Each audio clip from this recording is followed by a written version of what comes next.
નાના બીકરમાં અડધા કપ જેટલું દૂધ નાખવાનું છે। દૂધ ઠંડુ હોવું જોઈએ।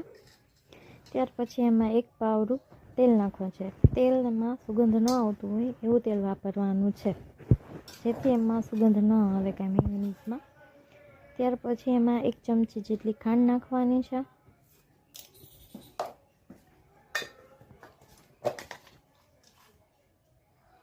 અને હવે 1 ચમચી મીઠું નાખશું આપણે।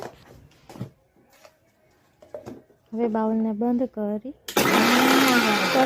ચાલુ બંધ કરવાનું પાછું બંધ કરવાનું એક આરે બંધ ચાલુ કરી એ રીતના કરવાનું છે। પછી આપણે હવે એમાં જોઈ લઈશું એકવાર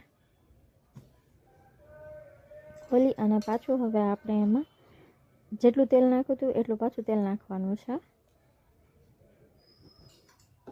હવે પાછું ચાલુ કરી બંધ કરી પાછું આપણે જોઈ લેશું। તો હવે થોડુંક ઘાટું થઈ ગયું છે। હવે આપણે એમાં પાછું 1 પાવડું તેલ નાખવાનું છે। પાછું બંધ કરી અને બંધ કરવાનું એવી રીતના કરવાનું છે।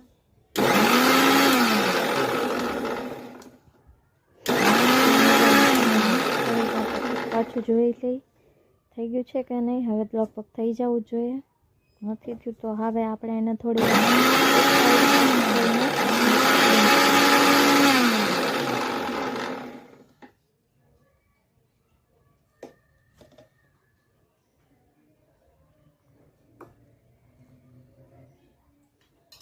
હવે બંધ કરી દઈ।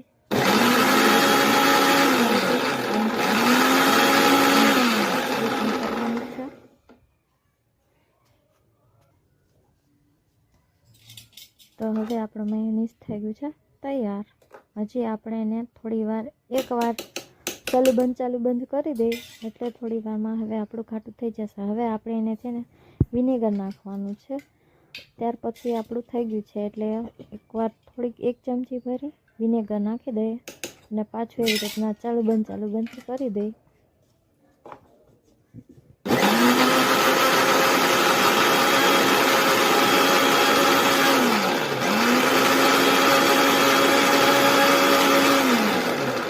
હવે આપણે એમાં જોઈ લઈશું થઈ ગયું છે કે નહીં। હા, તો હવે આપણું મેયોનીઝ થઈ ગયું છે એકદમ તૈયાર।